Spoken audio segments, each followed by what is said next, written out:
നമ്മളുള്ളത് ഇന്നലെ ഹൗസ് വാമിങ് കഴിഞ്ഞ് നമ്മൾ വർക്ക് ചെയ്യുന്ന സൈറ്റിലാട്ടോ. സൈറ്റിലല്ല, സൈറ്റ് കഴിഞ്ഞു, ഇപ്പോൾ വീടായി. അപ്പോൾ നമ്മൾ വീട്ടുകാരുടെ അതിൻ്റെ അഭിപ്രായം കാര്യങ്ങളും ചോദിച്ചിട്ടാണ്. ഈ ഇവിടെ പ്രത്യേകത വെച്ച് കഴിഞ്ഞാൽ എൻ്റെ പേരും വീട്ടുകാരുടെ പേരും സെയിമാണ്.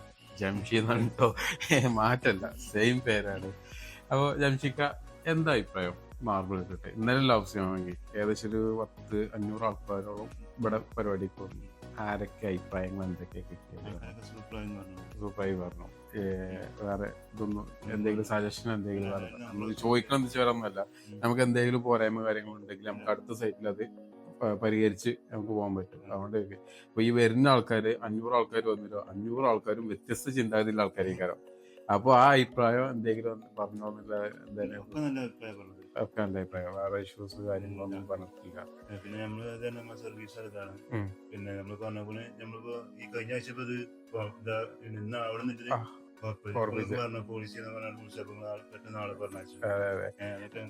ഇങ്ങോട്ട് വിളിച്ചേട്ടാ ഡേറ്റ് പറഞ്ഞത്, പിന്നെ പറഞ്ഞേക്കാതൊക്കെ പറ്റൂലല്ലോ. അവരുടെ ഡേറ്റ് ഫിക്സ് ചെയ്ത് അതിലിപ്പോ നമുക്ക് ഒരു ദിവസം ഡിലേ വന്ന ബീഡിങ്ങിന്റെ ഒരു കേസിന് വേണ്ടിട്ട് നമുക്ക് ഡിലേ വന്നത്. കാരണം അതിന്റെ കേസ് ഞങ്ങളോട് പറഞ്ഞു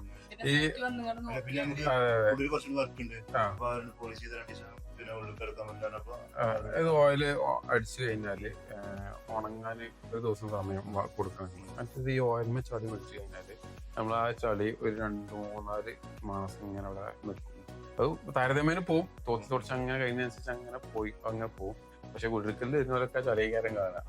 അതുകൊണ്ട് നമ്മളെല്ലാവരോടും ഒരു ദിവസം അല്ലെങ്കിൽ 2 ദിവസം ചവിട്ടാതെന്ന് പറയാൻ കാരണം വേറെ അതിൽ ഇതൊന്നുമില്ല. ഇനിയിപ്പോ നേരെ മറിച്ച് പേപ്പർ ഇട്ട് ചൂട്ടിയ പ്രശ്നമൊന്നുമില്ല.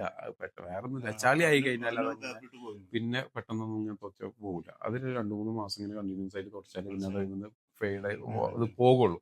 ആ ഒരു കാരണത്തിൽ നമ്മൾ എല്ലാവരോടും പറയും 2 ദിവസത്തിന് കയറണ്ടെന്ന് തന്നെ പറയും. പിന്നെ ചീത്ത പേരില്ല. ഇത് ചളി ആയാലോ ആദ്യം ചോദിച്ചാൽ ആരെ ചവിട്ടിയതല്ലേ വെച്ചാൽ ആരെ മാർബിളിന്റെ പണിയെടുത്തതെന്ന് വെച്ചാൽ അവർ നമ്മൾ ആരോടും കയറണ്ടെന്ന് പറയും. 2 ദിവസം കയറണ്ടാറ് ബ്ലോക്ക് ചെയ്തിടും. അതേമാതിരി നമ്മൾ പണിയെടുക്കുമ്പോഴൊന്നും കയറാനായിക്കില്ല. സ്ക്രാച്ചും കാര്യങ്ങളൊക്കെ വന്ന് എന്ത് വന്നാലും ആദ്യം കുറ്റം വരിക നമ്മളെ മാർബിളിന്റെ പണിക്കാർക്കാണ്. കാരണം നമുക്ക് ഒരുപാട് സൈറ്റിൽ അനുഭവം ഉണ്ടായിട്ടുണ്ട്. ഈ ഇൻഡസ്ട്രിയൽ വർക്ക് ഹാൻഡ് ഡ്രില്ലൊക്കെ പിടിപ്പിക്കുന്നുണ്ടല്ലോ, അവര് നമ്മളെ മാർബിളിന്റെ വർക്ക് കഴിഞ്ഞിട്ടാണല്ലോ വരിക. അതിട്ട് വലിച്ച് സ്ക്രാച്ച് ഊണേർപ്പാക്കിയിട്ട് പോകും.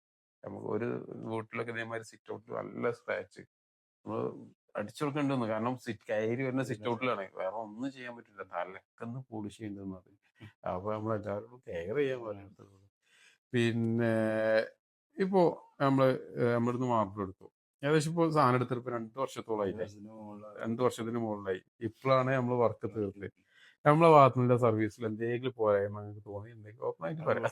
പ്രോബ്ലം കൈകാര്യം ചെയ്തിട്ട് തന്നെയാണ് ഫുള്ള് കൈകാര്യം ചെയ്തിട്ട് തന്നെയാണ്. അതെങ്ങനെ നമ്മള് പേര് വീട്ടുകാരോട് എങ്ങനെയാണോ ആ രീതിക്ക് തന്നെയാണ്. നമുക്കും അതന്നെയാണ് നമ്മളെ കരിയുന്ന. അപ്പൊ പിന്നെ ഞാൻ നിങ്ങൾക്ക് ഇതിലേറെ റേറ്റ് കുറച്ച് കാണുന്നതൊക്കെ പണിക്കാരുണ്ട്. എന്താ വെച്ചാൽ എനിക്ക് വേണ്ടത് ഞാൻ ഇവിടെ ഇല്ല. അപ്പൊ കൊണ്ടെടുക്കാൻ നോക്കി വന്ന അത്രയും ആള് വേണം. അതുകൊണ്ടാണ് നിങ്ങൾക്ക് ഇപ്പൊ നമ്മളിവിടെ കാരായർ സൈറ്റിൽ വർക്ക് എടുക്കുന്നുണ്ട്. നമ്മളെ പണിക്കൂലിയും കാര്യങ്ങളും മൂപ്പരോട് പറഞ്ഞു. പലർക്കും പല ബുദ്ധിമുട്ടും കാര്യങ്ങളും ഉണ്ടാവും. അപ്പോൾ നമ്മൾ പറഞ്ഞില്ല 5 രൂപ സ്ക്വയർ ഫീറ്റിന് കുറച്ച് പറഞ്ഞു. ഞാൻ പറഞ്ഞു ഇത് ഒരു വിധത്തിലും ഒരു കൂലി വെക്കൂല. ഈ കോലത്തിൽ പണിയെടുത്ത ഒരു കൂലി വെക്കൂല. ഒന്നെങ്കിൽ അവര് പണി കഴിഞ്ഞിട്ട് എക്സ്ട്രാ പൈസ വെക്കും, എനിക്ക് നഷ്ടം വന്നു എനിക്ക് എക്സ്ട്രാ പൈസ, അല്ലെങ്കിൽ ആ കോലത്തിൽ ഒരു പണി എടുക്കുള്ളൂ. ഇത് രണ്ടിലേതെങ്കിലും ഒന്ന് ഉറപ്പാണ്. കാരണം നമ്മളെ പണിക്കാർക്ക് പണി കൂട്ടി കൊടുക്കണതാണ്. നമുക്ക് അറിയാം എന്താ ഒലിക്ക് ബാക്കിയാക്കുക.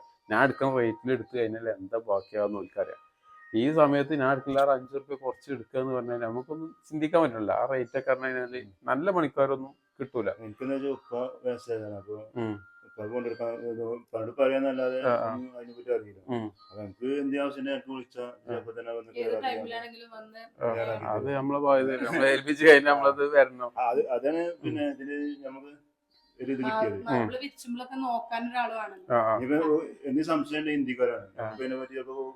ഒരാൾക്ക് മലയാളം, ഒരാൾക്ക് അതിൽ മലയാളം അറിയാം. കാരണം അതിൽ സീനിയർ ആയിട്ട് ഒരാളുണ്ടാവും ഫിറ്റിംഗ്. ഓർക്ക് കറക്റ്റ് മലയാളം ഇവരെന്ത് വെച്ചാൽ നമ്മൾ ഫുള്ള് തീരെ മലയാളം അറിയാത്ത ആൾക്കാരെ വിട്ട് കഴിഞ്ഞാല് എല്ലാ വീട്ടിലും സാഹചര്യം ഒരുപോലെ ആവില്ല. ഇവർക്ക് ചിലപ്പോൾ ചെറിയ ചെറിയ സാധനങ്ങൾ എന്തെങ്കിലും ആണെന്നുണ്ടെങ്കിൽ എന്തെങ്കിലും സംസാരിക്കണം എന്നുണ്ടെങ്കിൽ തന്നെ വരില്ല. അപ്പോൾ നമ്മളെ ടീം കൂടുമ്പോൾ അതിൽ ഒരാള് മലയാളം ഫുള്ള് നമ്മളെ പറയുന്ന പോലെ പറയുന്നില്ല, അത്യാവശ്യം നമ്മൾക്ക് ആവശ്യമുള്ള കാര്യങ്ങളൊക്കെ സംസാരിക്കാനും ഒരുത്തിന് അറിയുണ്ടാവും.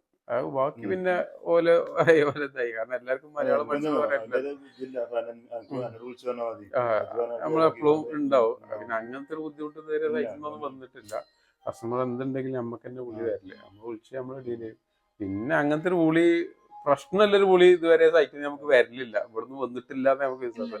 കാരണം ആ രീതിയിലാണ് നമ്മളെ പണിക്കാർ എടുക്കുള്ളൂ. നമ്മളെ പണിക്കാര് എന്റെ പണിക്കാർ കാട്ടിയ ചെയ്ത് ശരിയായില്ലട്ടോ എന്നില്ല വർത്താൻ നമുക്ക് ഒരു സൈറ്റിൽ നിന്ന് അങ്ങനെ വരല് കുറവാണ്. പിന്നെ നാച്ചുറൽ സ്റ്റോൺ ആണ്, പണിക്കാർ വർക്ക് എടുക്കുകയാണ്. അപ്പോൾ ചിലപ്പോൾ മേ ബി നമ്മൾ കാണാത്ത എന്തെങ്കിലും ഇഷ്യൂസ് ഒക്കെ കല്ലുമുണ്ടെന്നുണ്ടെങ്കിൽ അങ്ങനത്തെ എന്തെങ്കിലും കോള് വന്നാൽ മാത്രമേ ഉള്ളൂ. അതിന് നമ്മൾ അപ്പോൾ തന്നെ ചെന്നിട്ടത് അതിനനുസരിച്ച് ക്ലിയർ ചെയ്ത് കൊടുക്കലുണ്ട്, ഇഷ്യൂസ് ഒന്നും ഇല്ലാതെ സോൾവ് ചെയ്ത് കൊടുക്കലുണ്ട്. നമ്മളെ വർക്കിൽ എന്തെങ്കിലും സജഷൻ പറയാൻ എന്തെങ്കിലും ഒന്നുമില്ല, വൃത്തിക്ക് ചെയ്തു. ഓക്കെ.